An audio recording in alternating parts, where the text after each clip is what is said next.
بسم اللہ الرحمن الرحیم اللہم صلی علی محمد وعلی آل محمد وعطرتہ بعدد کل معلوم لک۔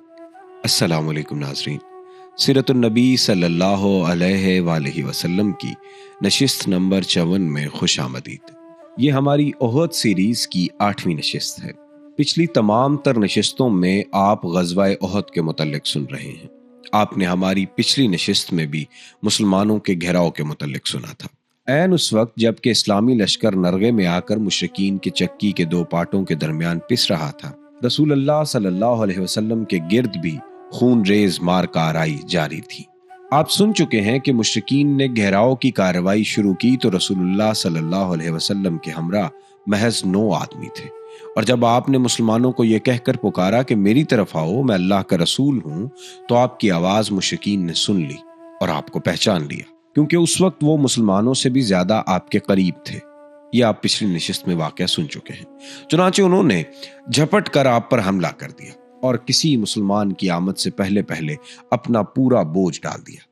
اس فوری حملے کے نتیجے میں ان مشرکین اور وہاں پر موجود 9 صحابہ کے درمیان نہایت سخت مار کاروائی شروع ہو گئی، جس میں محبت و جاں سپاری اور شجاعت و جاں بازی کے بڑے بڑے نادر واقعات پیش آئے۔ صحیح مسلم میں حضرت انس رضی اللہ تعالیٰ عنہ سے روایت ہے کہ احد کے روز رسول اللہ صلی اللہ علیہ وسلم 7 انصار اور 2 قریشی صحابہ کے ہمراہ الگ تھلگ رہ گئے تھے۔ جب حملہ آور آپ کے بالکل قریب پہنچ گئے تو آپ نے فرمایا، کون ہے جو انہیں ہم سے دفع کرے اور اس کے لیے جنت ہے؟ یہ فرمایا کہ وہ جنت میں میرا رفیق ہوگا۔ اس کے بعد ایک انصاری صحابی آگے بڑھے اور لڑتے لڑتے شہید ہو گئے۔ اس کے بعد پھر مشرکین آپ کے بالکل قریب آ گئے اور پھر یہی ہوا۔ اس طرح باری باری 7 انصاری صحابی شہید ہو گئے۔ اس پر رسول اللہ صلی اللہ علیہ وسلم نے اپنے 2 باقی ماندہ ساتھیوں یعنی قریشیوں سے فرمایا، ہم نے اپنے ساتھیوں سے انصاف نہیں کیا۔ ان 7 میں سے آخری صحابی حضرت عمارہ بن یزید بن الاسکن تھے۔ وہ لڑتے رہے یہاں تک کہ زخموں سے چور چور ہو کر گر پڑے۔ ابن الاسکن کے گرنے کے بعد رسول اللہ صلی اللہ علیہ وآلہ وسلم کے ہمراہ صرف 2 قریشی صحابہ رہ گئے تھے۔ چنانچہ صحیحین میں ابو عثمان رضی اللہ تعالیٰ عنہ کا بیان مروی ہے کہ جن ایام میں آپ نے مار کارائیاں کی، ان میں سے ایک لڑائی میں آپ کے ساتھ طلحہ بن عبید اللہ اور سعد بن ابی وقاص کے سوا کوئی نہ رہ گیا تھا، اور یہ لمحہ رسول اللہ صلی اللہ علیہ وسلم کی زندگی کے لیے نہایت ہی نازک ترین لمحہ تھا، جبکہ مشرکین کے لیے انتہائی سنہری موقع تھا۔ اور حقیقت یہ ہے کہ مشرکین نے اس موقع سے فائدہ اٹھانے میں کوئی کوتاہی نہیں کی۔ انہوں نے اپنا تابڑ توڑ حملہ نبی صلی اللہ علیہ وسلم پر مرکوز رکھا اور چاہا کہ آپ کا کام تمام کر دے۔ اسی حملے میں عتبہ بن ابی وقاص نے آپ کو پتھر مارا، جس سے آپ پہلو کے بل گر پڑے۔ آپ کا داہنا نچلا رباعی دانت ٹوٹ گیا اور آپ کا نچلا ہونٹ زخمی ہو گیا۔ عبداللہ بن شہاب زہری نے آگے بڑھ کر آپ کی پیشانی زخمی کر دی۔ ایک اور اڑیل سوار عبداللہ بن قمع نے لپک کر آپ کے کندھے پر ایسی سخت تلوار ماری کہ آپ 1 مہینہ سے زیادہ عرصہ تک اس کی تکلیف محسوس کرتے رہے۔ البتہ آپ کی دوہری زرہ کٹ نہ سکی۔ اس کے بعد اس نے پہلے ہی کی طرح آپ پر زوردار تلوار ماری، جو آنکھ سے نچلی کی طرف ابری ہوئی ہڈی پر لگی۔ اس کی وجہ سے خود کی 2 کڑیاں چہرے کے اندر دھنس گئیں۔ ناظرین، خود اس ٹوپی کو کہتے ہیں جو جنگوں کے درمیان اپنے چہرے اور سر کی ہڈی کے بچاؤ کے لیے لوہے کی استعمال کی جاتی تھی۔ ساتھ ہی اس نے کہا، اسے لے، میں قمع یعنی توڑنے والے کا بیٹا ہوں۔ رسول اللہ صلی اللہ علیہ وسلم نے چہرے سے خون پونچھتے ہوئے فرمایا، اللہ تجھے توڑ ڈالے۔ صحیح بخاری میں مروی ہے کہ آپ کا رباعی دانت توڑ دیا گیا اور سر زخمی کر دیا گیا۔ اس وقت آپ اپنے چہرے سے خون پوچھتے جا رہے تھے اور کہتے جا رہے تھے، وہ قوم کیسے کامیاب ہو سکتی ہے جس نے اپنے نبی کے چہرے کو زخمی کر دیا اور اس کا دانت توڑ دیا، حالانکہ وہ انہیں اللہ کی طرف دعوت دے رہا تھا۔ اس پر اللہ نے یہ آیت نازل فرمائی کہ آپ کو کوئی اختیار نہیں، اللہ چاہے تو انہیں توبہ کی توفیق دے اور چاہے تو عذاب دے کہ وہ ظالم ہیں۔ طبرانی کی روایت ہے کہ آپ نے اس روز فرمایا، اس قوم پر اللہ کا سخت عذاب ہو جس نے اپنے پیغمبر کا چہرہ خون آلود کر دیا۔ پھر تھوڑی دیر رک کر فرمایا اللہم اغفر لی، اے اللہ میری قوم کو بخش دے، وہ نہیں جانتی۔ صحیح مسلم کی روایت میں بھی یہی ہے کہ آپ بار بار کہہ رہے تھے اے پروردگار میری قوم کو بخش دے، وہ نہیں جانتی۔ قاضی ایاز کی شفا میں یہ الفاظ ہیں کہ اے اللہ میری قوم کو ہدایت دے، وہ نہیں جانتی۔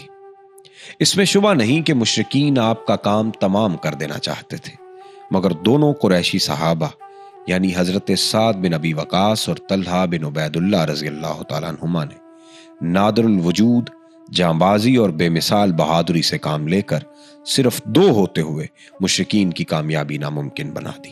یہ دونوں عرب کے ماہر ترین تیر انداز تھے۔ انہوں نے تیر مار مار کر مشرکین کے حملہ آوروں کو رسول اللہ صلی اللہ علیہ وسلم سے پرے رکھا۔ جہاں تک سعد بن ابی وقاص کا تعلق ہے تو رسول اللہ صلی اللہ علیہ وسلم نے اپنے ترکش کے سارے تیر ان کے لیے بکھیر دیے اور فرمایا چلاؤ، تم پر میرے ماں باپ فدا ہوں۔ یہ وہ واحد صحابی ہیں جن کے لیے رسول اللہ صلی اللہ علیہ وسلم نے یہ جملہ فرمایا تھا۔ ان کی صلاحیت کا اندازہ اس سے لگایا جا سکتا ہے کہ رسول اللہ نے ان کے سوا کسی اور کے لیے ماں باپ کے فدا ہونے کی بات نہیں کہی۔ اور جہاں تک حضرت طلحہ کا تعلق ہے تو ان کے کارنامے کا اندازہ نسائی کی ایک روایت سے لگایا جا سکتا ہے، جس میں حضرت جابر رضی اللہ تعالیٰ عنہ نے رسول اللہ صلی اللہ علیہ وسلم پر مشرکین کے اس وقت حملے کا ذکر کیا ہے جب آپ انصار کی ذرا جتنی نفری کے ہمراہ تشریف فرما تھے۔ حضرت جابر کا بیان ہے کہ مشرکین نے رسول اللہ صلی اللہ علیہ وسلم کو جا لیا تو آپ نے فرمایا کون ہے جو ان سے نمٹے؟ حضرت طلحہ نے کہا میں۔ اس کے بعد حضرت جابر نے انصار کے آگے بڑھنے اور ایک ایک کر کے شہید ہونے کی وہ تفصیل ذکر کی ہے جسے ہم صحیح مسلم کے حوالے سے پچھلی نشستوں میں بیان کر چکے ہیں۔ حضرت جابر فرماتے ہیں کہ جب یہ سب شہید ہو گئے تو حضرت طلحہ آگے بڑھے اور 11 آدمیوں کے برابر تنہا لڑائی لڑی، یہاں تک کہ ان کے ہاتھ پر تلوار کی ایک ایسی ضرب لگی جس سے ان کی انگلیاں کٹ گئیں۔ اس پر ان کے منہ سے سی کی آواز نکلی۔ رسول اللہ صلی اللہ علیہ وسلم نے فرمایا اگر تم بسم اللہ کہتے تو تمہیں فرشتے اٹھا لیتے، اور لوگ دیکھتے کہ حضرت جابر کا بیان ہے کہ پھر اللہ نے مشرکین کو پلٹا دیا۔ اقلیل میں حاکم کی روایت ہے کہ انہیں احد کے روز 39 یا 35 زخم آئے اور ان کی بچلی اور شہادت کی انگلیاں شل ہو گئیں۔ امام بخاری نے قیس بن ابی حازم سے روایت کی ہے کہ انہوں نے کہا کہ میں نے حضرت طلحہ کا ہاتھ دیکھا کہ وہ شل تھا۔ اس سے احد کے دن انہوں نے نبی صلی اللہ علیہ وسلم کو بچایا تھا۔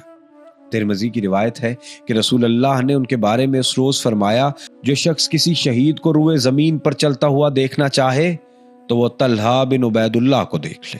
اور ابو داؤد طیالسی نے حضرت عائشہ سے روایت کی ہے رضی اللہ تعالیٰ عنہ کہ ابو بکر صدیق رضی اللہ تعالیٰ عنہ جب جنگ احد کا تذکرہ فرماتے تو کہتے کہ یہ جنگ کل کی کل طلحہ کے لیے تھی، یعنی اس میں نبی کے تحفظ کا اصل کارنامہ انہی نے انجام دیا تھا صلی اللہ علیہ وسلم۔ حضرت ابوبکر ان کے بارے میں یہ بھی کہا کرتے تھے اے طلحہ بن عبید اللہ تمہارے لیے جنتیں واجب ہو گئیں اور تم نے اپنا یہاں حرین کا ٹھکانہ بنا لیا۔ اسی نازک ترین لمحے اور مشکل ترین وقت میں اللہ نے غیب سے مدد نازل فرمائی۔ چنانچہ صحیحین میں حضرت سعد کا بیان ہے کہ میں نے رسول اللہ کو احد کے روز دیکھا، آپ کے ساتھ 2 آدمی تھے سفید کپڑے پہنے ہوئے، یہ دونوں آپ کی طرف سے انتہائی زوردار لڑائی لڑ رہے تھے، میں نے اس سے پہلے اور اس کے بعد ان دونوں کو کبھی نہیں دیکھا۔ ایک اور روایت میں ہے کہ یہ دونوں حضرت جبرائیل اور حضرت میکائیل تھے۔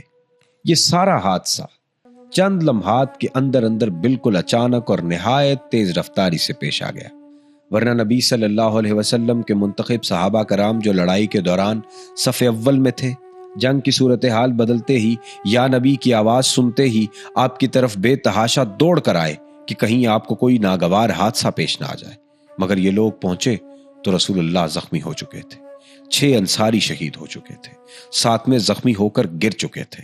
حضرت سعد اور حضرت طلحہ جان توڑ کر مدافعت کر رہے تھے۔ ان لوگوں نے پہنچتے ہی اپنے جسموں اور ہتھیاروں سے نبی کے گرد ایک باڑ تیار کر لی اور دشمن کے تابڑ توڑ حملے روکنے میں انتہائی بہادری سے کام لیا۔ لڑائی کی صف سے آپ کے پاس پلٹ کر آنے والے سب سے پہلے صحابی آپ کے یار غار حضرت ابوبکر صدیق تھے